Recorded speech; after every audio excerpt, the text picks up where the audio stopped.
भाई क्या कहेंगे, आपके ऊपर आरोप था 10 करोड़ का और ये 45 सेक्शन 45 क्या है पूरा वाकया बताइए। मेरे ऊपर आरोप था काला धन का, और ये 2017 में सेक्शन 45 का जजमेंट आया था। सेक्शन 45 को बेल और जेल, उसके ऊपर सुप्रीम कोर्ट ने एक जजमेंट दिया हुआ है।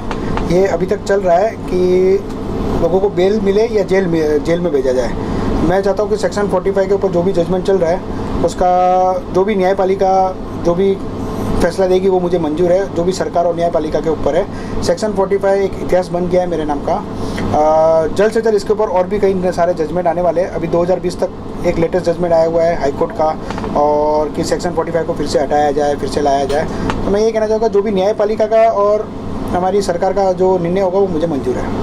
सबसे पहले आपका इंट्रोड्यूस कर दीजिए, आपके नाम के साथ बोलिए ना पहले आप। बोल सर। मैं निकेश ताराचंद शाह मादानी। निकेश जी, आप पे एक आरोप है कि 10,000 करोड़ का, क्या है पूरा वाकया ये मामला, और सेक्शन 45 जिसकी काफ़ी चर्चा में आजकल हो रहा है, क्या है जब बताएंगे पूरा मामला क्या है।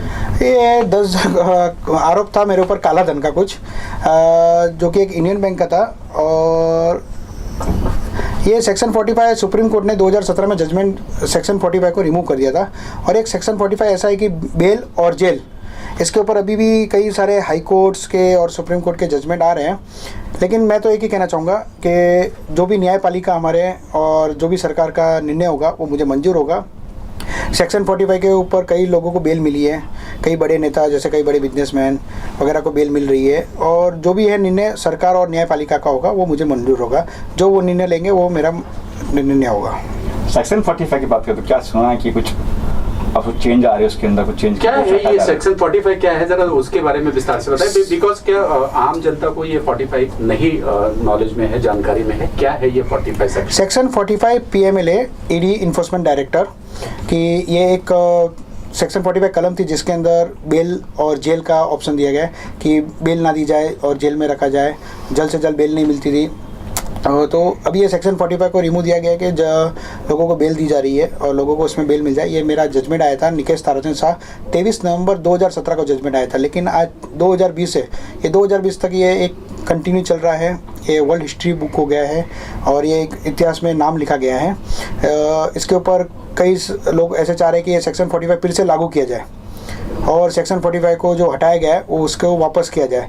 लेकिन मैं तो एक ही चीज़ कहना चाहूँगा इसके ऊपर कि जो भी सरकार का और हमारी न्यायपालिका का आदेश होगा वो मुझे मंजूर है, उनका निर्णय ही हमारे लिए सही है। तो ये डेफिनेटली अच्छा ही था ना 45 अगर था तो लोग अगर जो काला धन इकट्ठा करते थे वो खौफ था उनके अंदर कि हाँ हमको जेल हो सकती है, तो अच्छा ही था ना। आपने क्यों उसको इसके ऊपर ये किया और क्यों हटवाया, क्या उसका रीज़न क्या था उसके पीछे? नहीं, उसके अंदर ऐसा था कि अभी अंडर ट्रायल के अंदर अभी तक केस में ये सिद्ध नहीं हो पाएगा कि काला धन था या ना था, या जो भी था। तो उसको हम जैसे लोगों को बेल नहीं मिल रही थी, कई बड़े लोगों को बेल नहीं मिल रही थी, तो उसके ऊपर एक कानून लाया था। उसके लिए हमारे एडवोकेट जी माननीय सी हिंदुस्तान के बहुत बड़े एडवोकेट मुकुल रोहतगी जी ने और विक्रम चौधरी जी जो भी हरियाणा के बहुत बड़े एडवोकेट हैं, और साजिद सर और कई सारे ऐसे बड़े बड़े एडवोकेट थे जिन्होंने ये कानून को चेंज करने के लिए काफ़ी मेहनत की और एक इसको जजमेंट को हिंदुस्तान के अंदर सबसे बढ़िया और सबसे बेस्ट जजमेंट लाया कि सेक्शन 45 के अंदर लोगों को जल्द से जल्द बेल मिल जाए। लेकिन इसके ऊपर कई ऐसी सरकार और कई कोर्टें हैं जो हाई कोर्ट है, जैसे अभी रिसेंटली उड़ीसा कोर्ट ने भी ये किया है और ये जज को ये हमारे सेक्शन 45 को हटाया गया था हमारे सुप्रीम कोर्ट के माननीय श्री नरीमन साहिब जज जी ने। और इसके ऊपर अभी मैं एक रिसेंटली एप्लीकेशन भी डालने वाला हूँ कि ये आपने जो जजमेंट दिया था क्या ये जजमेंट सही था या गलत था डिसीजन। लेकिन मैं तो एक ही चाहूँगा जो हमारी न्यायपालिका और हमारी सरकार का निर्णय होगा वो मुझे मंजूर होगा। सर वापस से अगर सेक्शन 45 अगर लागू किया जाता है तो उसमें आपकी क्या आपत्ति होगी और क्या या उसको मतलब कुछ इम्प्लीमेंट करके कुछ और सुधार करके उस कानून को फिर से इम्प्लीमेंट किया जाए तो उस पर क्या आपका राय है? सेक्शन 45 के अंदर अगर फिर से वो लागू कर दिया जाता है तो लोगों को फिर से शायद बेल कैंसिल हो सकती है लोगों की, और जो बेल पे है कई बड़े नेता और कई बड़े बिजनेसमैन।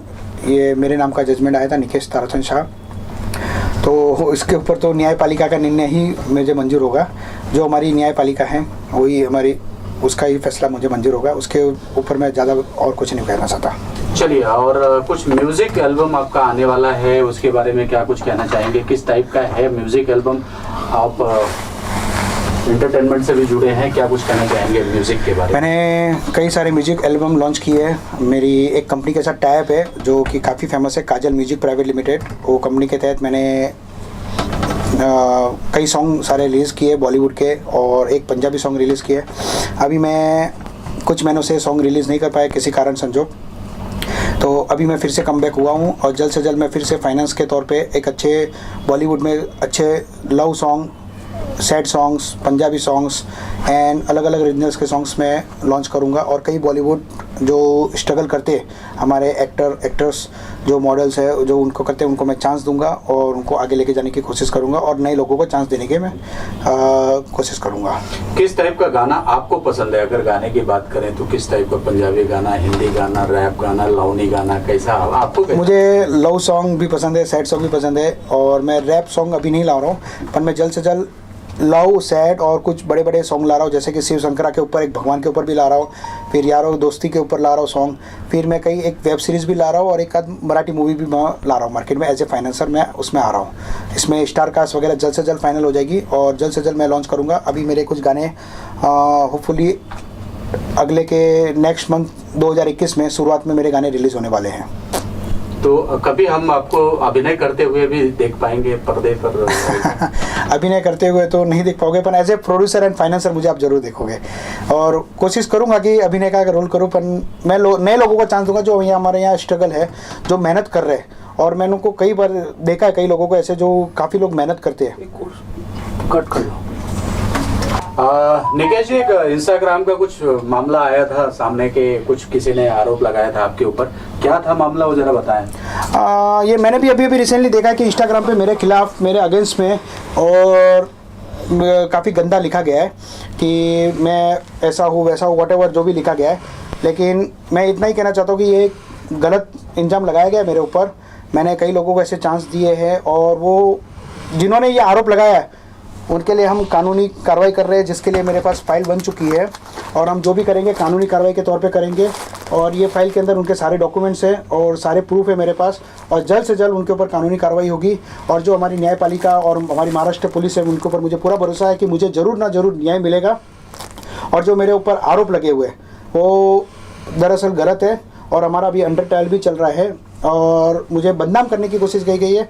और वो जैसे कि कहते हैं ना कि बंटी और बबली को मैंने मूवी में देखा था, लेकिन आज मेरे को ये चीज़ देखने के बाद हकीकत में पता चल रहा है कि बंटी और बबली रियल में भी है।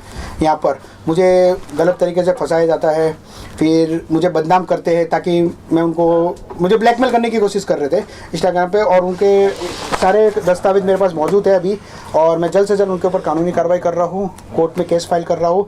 जो भी हमारा महाराष्ट्र सरकार, पुलिस और न्याय पे मुझे पूरा भरोसा है कि मुझे न्याय मिलेगा और 100% मुझे न्याय जरूर मिलेगा, मैं गलत नहीं हूँ। अच्छा, अगर बात करें आरोप की बात करें तो किस तरह का आरोप लगा है आपके ऊपर, जरा खुल के बताइए सर। ये आरोप है कि फिलहाल अभी तो अंडर ट्रायल चल रहा है, मैं इसके ऊपर ज़्यादा नहीं बोल सकता, लेकिन हाँ मैं इतना कहना चाहूँगा कि ये आरोप लगे हैं। जो भी हमारे न्यायपालिका के ऊपर मुझे पूरा भरोसा है मुझे न्याय मिलेगा। मेरे ऊपर काफ़ी गलत तरीके के आरोप लगाए हुए, एक फैमिली है उन्होंने आरोप लगाए मेरे ऊपर काफ़ी गलत तरीके के। उनके सारे दस्तावेज और प्रूफ जो भी है मैं जल्द मीडिया के सामने पेश करूंगा और उनकी काफ़ी रिकॉर्डिंग मेरे पास है, वो भी जल्द मीडिया के सामने मैं पेश करूंगा और लोगों को दिखाऊंगा कि बंटी और बबली मूवी में देखे थे, लेकिन हकीकत में भी बंटी और बबली है, जो कि बदनाम करते हैं लोगों को और एक बिजनेसमैन लोगों को बदनाम करते हैं और किस तरीके से उनको ब्लैकमेल करते हैं। चलिए, अगर बात करें बदनामी की तो क्या ये जो आरोप आप पे लगे, तो ये आरोप क्या उन्होंने पुलिस स्टेशन में आपके ऊपर FIR दर्ज कराई है, कहीं पर शिकायत कराई है, जिसके वजह से आपको पता चला ये सब? नहीं, ये एक इंस्टाग्राम पे मेरे को अभी रिसेंटली पोस्ट पता चली है मेरे ग्रुप के मेरे लोगों ने, जो बताया कि निकेश जी आपको बदनाम करना चाहते हैं ये लोग और ये आपके ऊपर इस तरीके से इंस्टाग्राम पे उल्टा सीधा डाला गया है। तो ऑलरेडी उसके पहले मेरे ऊपर FIR हो चुकी थी और उसका मेरा कोर्ट में मैटर चालू है, अंडर ट्रायल चालू है। मुझे न्यायपालिका पे और महाराष्ट्र पुलिस पे पूरा भरोसा है कि मुझे न्याय मिलेगा। परफेक्ट ना, मैंने नाम लिया।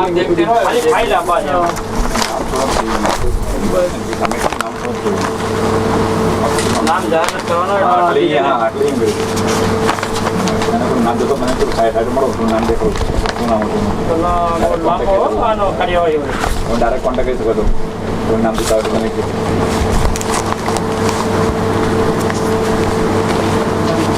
बस ओके सर, थैंक्स।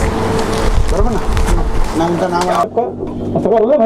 हाँ हाँ चलिए हाँ चलिए, मैं निकेश ताराचंद शाह, जैन मादानी और मादानी एंटरप्राइज कंपनी का चेयरमैन, और मेरे एडवोकेट मिस्टर मनीष राठौड़ और सुधीर चौधरी जी, कायनात मिर्जा जी एडवोकेट, और हमारे एक एडवोकेट अभी हाजिर नहीं है, नबी चंद जी शर्मा जी, और बाकी के ये आगे का बताएंगे। क्या किस वजह से आप सबके एडवोकेट दिमाग क्यों प्रेस को बुलाया हो, क्या है बताएंगे? ये कट करो कट, ये आपको ऐसा जी का जो मामला है उस पर क्या आपकी राय है, आपकी प्रतिक्रिया क्या है? देखिए सर, ये मैटर अभी कोर्ट के सामने है, जुडिशरी में मैटर पेंडिंग है, तो अभी ट्रायल स्टेज पर है मैटर, तो whatever result will come and we have believe in our judiciary system and police administration, so matter is sub judice, so everything is I hope that everything will be, truth will come before court and everyone, so it is my opinion.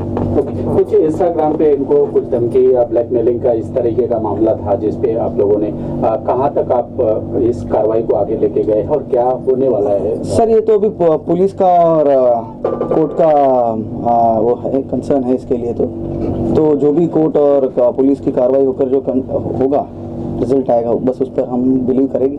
क्या मामला बनता है ऐसे social media पे अगर कोई किसी को बदनाम करने? सर मामला तो अभी क्या है ना कि अभी तक वो उन लोग का भी जो पेंडिंग है उनके सामने जो भी वो जो वहाँ देंगे, अभी तक उन्होंने भी अपनी तरफ से पूरी तरह दिया नहीं, तो उस पर बोलना सही नहीं होगा। पुलिस का भी इन्वेस्टिगेशन थोड़ा बहुत पेंडिंग है, तो उसके बारे में कुछ भी कमेंट्स करना इस वक्त तो सही नहीं होगा। चलिए सर, आप अपना परिचय दें और क्या कुछ कहना चाहेंगे? मैं एडवोकेट सुधीर चौधरी। रही बात निकेश जी के केस के बारे में, वो इन्वेस्टिगेशन चल रहा है, it's a part of the investigation and ultimately after going through all the documents and witnesses, whatever it is, the court will come to a conclusion. Then we'll think about the future cases that Nikesh ji is following through. और रही बात निकेश जी की social media life के बारे में, वो तो अपने आप दूसरी जगह है, वो अलग बात है, पर जुडिशरी जिस पॉइंट ऑफ व्यू से इनका ये जो अभी फिलहाल जो ऑफेंस में इन्हें वो लगाया गया alleged offence, it is not proved yet, so उसके बारे में जरूरी जो कार्रवाई हो रही है वो चल रही है। ठीक है मैम, आप क्या कहना चाहेंगे? अपना परिचय दें और इस केस को कैसे देख रही हैं और आप जो भी है इनका बेल आउट तो हो गए हैं, अभी चार्जशीट भी फाइल हो गई है, आगे जो भी प्रोसेस है हम लोग देख लेंगे। और ट्रायल में तो अपना परिचय। हाँ, फिर मेरे को भी एक कुछ देना। सर, आई एम एडवोकेट कायनात मिर्जा, मैं निकेश जी की एडवोकेट हूँ, और इस मैटर में हम लोगों ने इनको बेल आउट कराया है और चार्जशीट वगैरह गिर चुकी है। आगे का जो भी है प्रोसेस हम लोग देख लेंगे और 100% केस में एक्विट हो जाएंगे। आप बोलो क्या कहना है?